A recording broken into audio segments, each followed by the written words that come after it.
শ্রীমঙ্গল মানেই শুধু চা বাগান নয়, এখানে আছে আদিম অরণ্যের হাতছানি, লাউয়াছড়ার গহীন বনে দীর্ঘকায় বৃক্ষরাজির মৈত্রী আর বন্যপ্রাণের অবাধ বিচরণ আপনাকে এক মুহূর্তের জন্য মনে করিয়ে দেবে যে প্রকৃতি কতটা জীবন্ত এবং সুন্দর। যেদিকে চোখ যায় শুধু সবুজের সমারোহ আর পাহাড়ের গায়ে হেলান দিয়ে থাকা মেঘের লুকোচুরি। এটি মৌলভীবাজারের শ্রীমঙ্গল, যেখানে সকালটা শুরু হয় পাখির কলকাকলিতে আর দিন শেষ হয় চা বাগানের নির্জনতায়।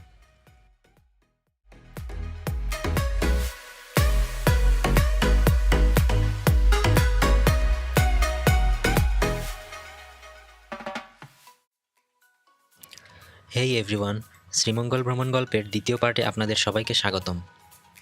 শ্রীমঙ্গল ভ্রমণের প্রথম পার্টটি চ্যানেলে আছে, চাইলে দেখে আসতে পারেন। আজ দ্বিতীয় পার্টে আমরা শ্রীমঙ্গলের আরও কিছু সৌন্দর্য ঘুরে দেখব।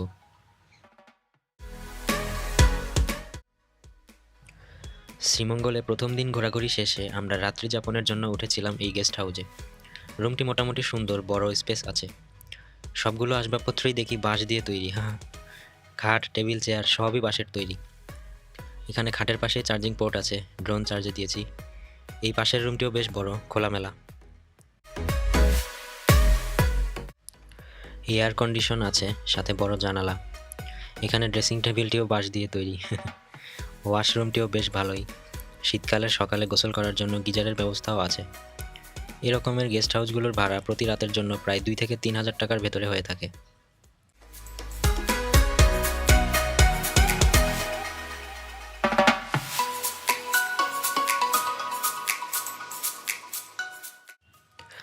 সকাল 8:30টার দিকেই চেক আউট করে বেরিয়ে গেলাম। এখন ব্রেকফাস্ট করার জন্য রওনা হচ্ছি।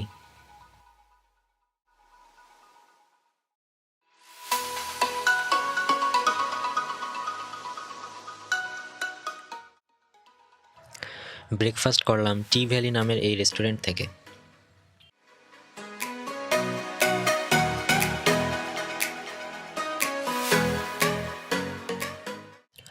আজকেও দেখছি ভালো রাশ। রবিবার উইকডেতেও এত রাশ হবে ভাবিনি।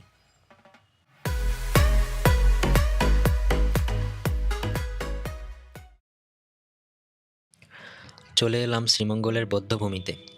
সবুজ পাহাড় আর চা বাগানের এই দেশে আমরা যখন প্রকৃতির প্রেমে পড়ি, তখন আমাদের ভুলে গেলে চলবে না এই মাটির স্বাধীনতার জন্য দেওয়া সর্বোচ্চ ত্যাগের কথা।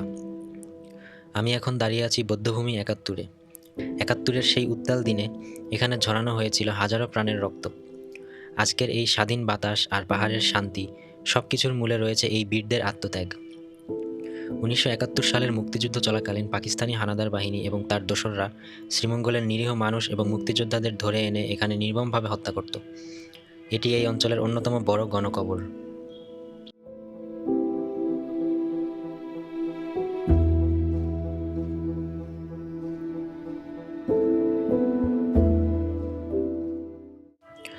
এখানে একটি বিশাল ভাস্কর্য আছে, যেখানে মুক্তিযোদ্ধাদের অদম্য সাহস আর সাধারণ মানুষের উপর নির্যাতনের চিত্র ফুটে উঠেছে।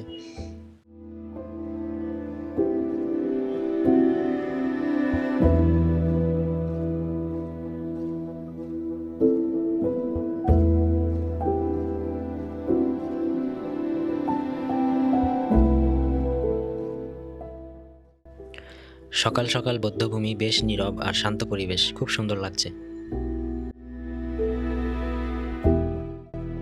এখানে শ্রীমঙ্গল 71 বধ্যভূমিতে বীর মুক্তিযোদ্ধা শহীদদের নামের তালিকা রয়েছে।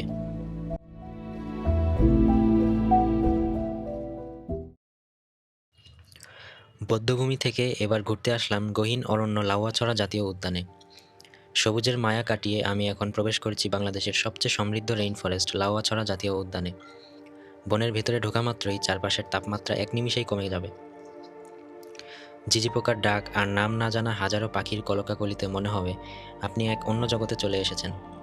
ঠিক এখান দিয়েই চলে গেছে সেই বিখ্যাত রেল লাইন, যা বনের নিস্তব্ধতাকে চিরে চলে যায় অজানার পথে। লাউয়াছড়া জাতীয় উদ্যান প্রায় 1250 হেক্টর এলাকা জুড়ে বিস্তৃত। এখানে 460 প্রজাতিরও বেশি জীববৈচিত্র্য রয়েছে। এর মধ্যে 167 প্রজাতির উদ্ভিদ, 4 প্রজাতির উভচর, 6 প্রজাতির সরীসৃপ এবং 246 প্রজাতির পাখি রয়েছে।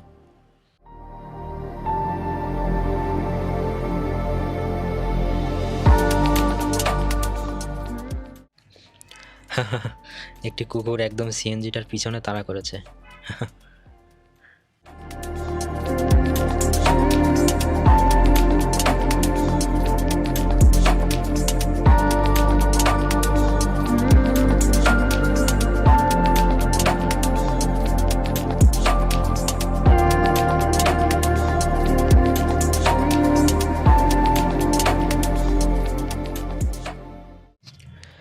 এই উদ্যানের ঠিক মাঝখান দিয়ে চলে গেছে সিলেট থেকে ঢাকা বা চট্টগ্রামগামী রেলপথ।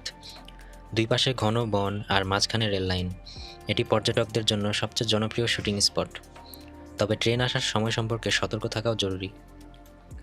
মাইকেল টড পরিচালিত Hollywood movie around the world in 80 days এর কয়েকটি ক্লিপের শুটিংও হয়েছিল লাউয়াছড়ার ভেতরের এই রেল লাইনের ধারে।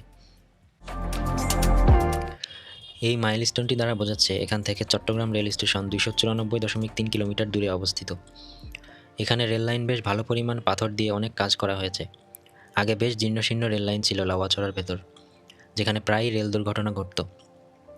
তবে আমার ব্যক্তিগত মতামত হলো লাউয়াছড়া থেকে রেলপথ তুলে দিয়ে সিলেটগামী রেলপথটি নতুন করে অন্য দিক দিয়ে বাইপাস করা উচিত। এতে লাউয়াছড়া বনের জীববৈচিত্র্য রক্ষা হবে। হুমায়ুন আহমেদের আমার আছে জল ছবির কিছু শুটিংও এখানে হয়েছিল।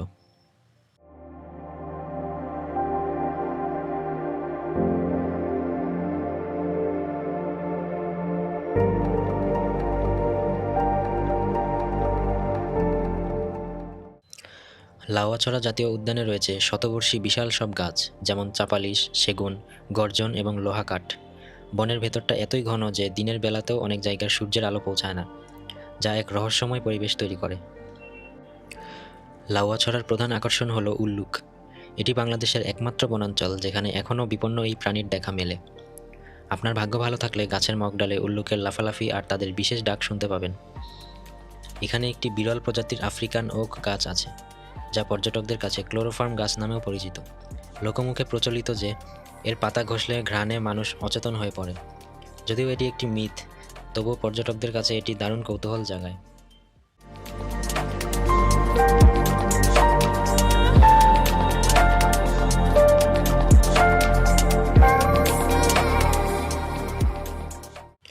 এই যে মিস্টার মানকি, এই বানর মহাশয়দের জন্যই অপেক্ষা করছিলাম। তাদের দেখাও পেয়ে গেলাম। তাদের দলবল পরিবার সবাই মিলে এদিকেই আসছে।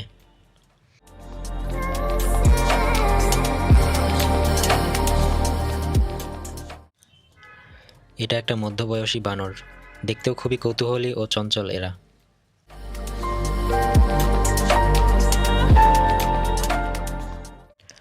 সে খাবার খুঁজতেছে। ওই যে কয়েকটা বাচ্চা বানর, বাচ্চাগুলো দেখতে আসলেও খুবই কিউট, তাই না?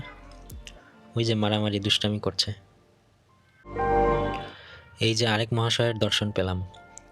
ভেবেছিলাম এটাই উল্লুক, কিন্তু এটা মনে হচ্ছে উল্লুক না, আরেক প্রজাতির। আপনাদের কাছে কি মনে হয় কমেন্টে জানাবেন অবশ্যই।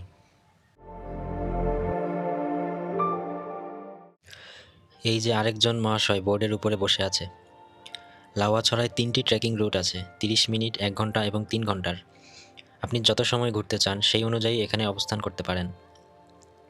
লাউয়াছড়া ভ্রমণের সেরা সময় হলো খুব সকাল 7টা থেকে 8টা। এই সময় বন্যপ্রাণী দেখার সম্ভাবনা সবচেয়ে বেশি থাকে এবং পর্যটকদের ভিড়ও কম থাকে।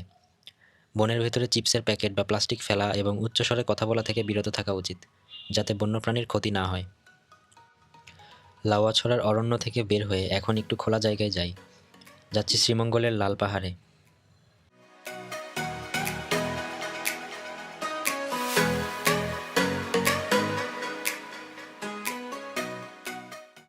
কি সুন্দর সারি সারি চা বাগান।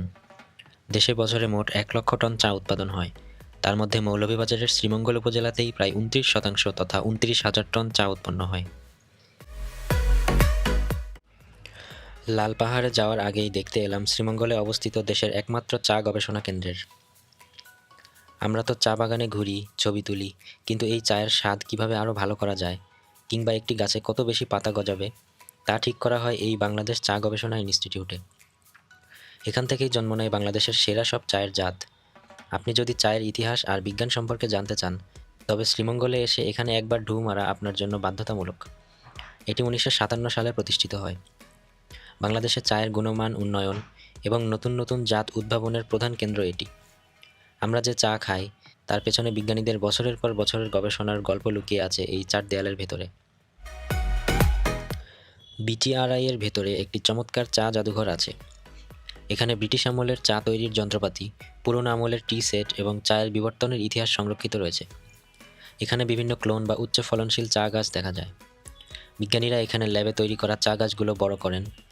এখানকার চা গাছগুলো সাধারণ বাগানের চেয়ে অনেক বেশি সতেজ এবং সুশৃঙ্খল থাকে। গবেষণা কেন্দ্রের ভেতরে শুধু চা নয়, আরও অনেক বিরল প্রজাতির গাছপালা এবং চমৎকার সাজানো বাগান রয়েছে।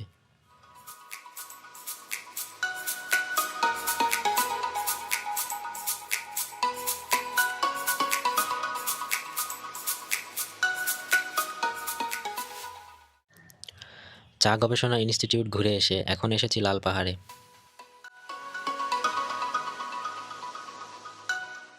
উফ, জানুয়ারির শেষের দিকেই দুপুরে বেশ প্রচণ্ড রোদ। এখান থেকে লাল পাহাড় পর্যন্ত যেতে হলে প্রায় 1 কিলোমিটারের উপরে হাঁটতে হবে। কি ছিমছাম ফাঁকা মাঠ আর চা বাগান, অসাধারণ একটা পরিবেশ, তাই না?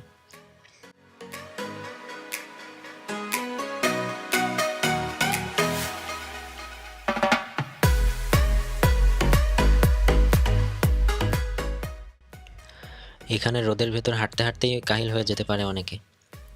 এই রোদে এত রাস্তা হাঁটার জন্য ছাতা আর সানস্ক্রিন ব্যবহার করা উচিত, আর সাথে অবশ্যই পানি রাখা উচিত।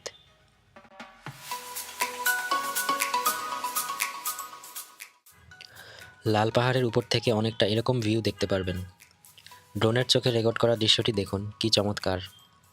বিস্তীর্ণ ভূমি, লাল পাহাড় আর সারি সারি চা বাগান। শ্রীমঙ্গলের অন্যান্য টিলার তুলনায় এই পাহাড়টি বেশ উঁচু। পাহাড়ের চূড়ায় দাঁড়ালে মাইলের পর মাইল বিস্তৃত সবুজ চা বাগানের এক অসাধারণ প্যানোরামিক ভিউ পাওয়া যায়। মনে হয় যেন সবুজের সমুদ্রে লাল মাটির একটি দ্বীপ।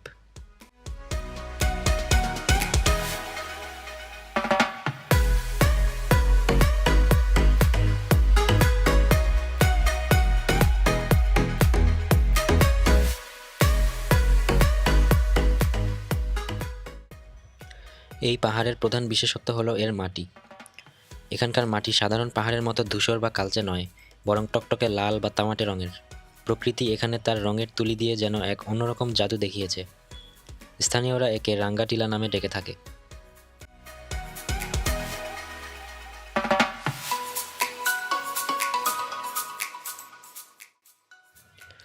চলে এলাম বিলাসছড়া লেকে। চা বাগানের গহীন পথ পেরিয়ে যখন এই লেকের সামনে এসে দাঁড়ালাম, মনে হলো সময় যেন থমকে গেছে। চারদিকে পাহাড় সমান চা বাগান আর মাঝখানে টলটলে এই জলের আধার। প্রকৃতি এখানে যেন আপন মনে তার রূপ বিলিয়ে দিচ্ছে। শ্রীমঙ্গলের বিলাসছড়া লেকটি এখনও পর্যটকদের কাছে এতটা পরিচিত নয়, তাই এখানে পর্যটকদের আনাগোনা নেই বললেই চলে। বেশ ভালো রকম কাঠখড় পুড়িয়ে এখানে আসতে হয়েছে। গুগল ম্যাপে দেখে যতটা কাছে মনে হচ্ছিল, কিন্তু বাস্তবে এখানে আসার রাস্তাটা বেশ ভাঙাচোরা ও দুর্গম, তাই অল্প রাস্তাও আসতে প্রচুর সময় লেগে যায়। লেকের ওই দিকটাতে পানিতে কিছুটা স্রোত রয়েছে, তবে এই দিকটা একদম শান্তশিষ্ট আর পানি একদম থমকে আছে।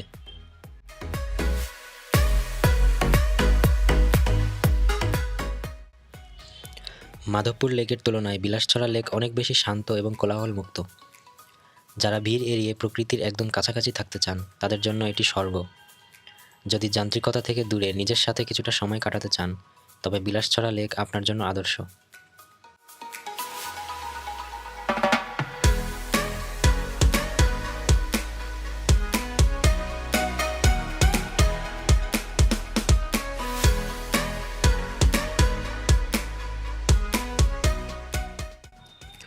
দুপুর 1:51 বাজে। এখন বিলাসছড়া লেক থেকে ফেরার পালা। শ্রীমঙ্গল ভ্রমণ আপাতত এখানেই সমাপ্ত করছি। শ্রীমঙ্গল ও মৌলভীবাজারের এখনও অনেক জায়গায় ঘোরা বাকি আছে, তার জন্য আবারও আসবো অন্য কোনো দিন। এই যে দেখতে পাচ্ছেন গুগল আর্থ স্যাটেলাইটে শ্রীমঙ্গল থেকে বিলাসছড়া লেক যতটা কাছে দেখাচ্ছে, বাস্তবে এখানে আসার রাস্তাটা ততটাই দুর্গম ও কঠিন।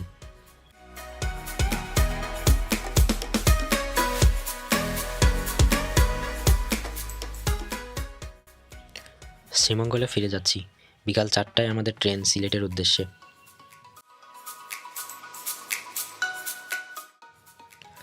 এখানে আরও একটি সুন্দর রাবার বাগান। আমরা একটি রাবার বাগানে গিয়েছিলাম, প্রথম পার্টে দেখেছেন নিশ্চয়ই।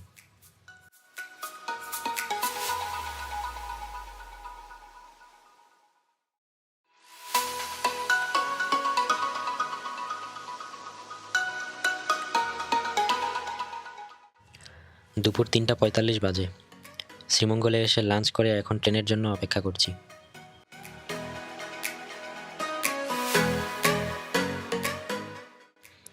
শ্রীমঙ্গল রেলওয়ে স্টেশনে চলে এসেছি।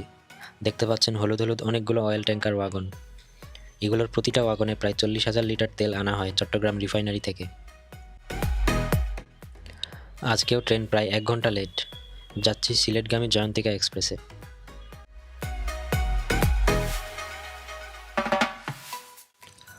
1 ঘন্টা লেট করে ট্রেন চলে এসেছে। ট্রেনের ইঞ্জিন হিসাবে দায়িত্বে রয়েছে 1500 হর্স পাওয়ারের 2900 সিরিজের ইঞ্জিন, যার সিরিয়াল নং 2908।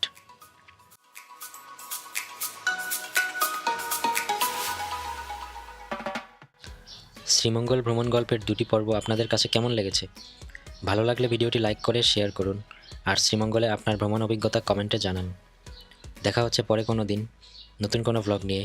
ততদিন ভালো থাকুন, সুস্থ থাকুন। আল্লাহ হাফিজ।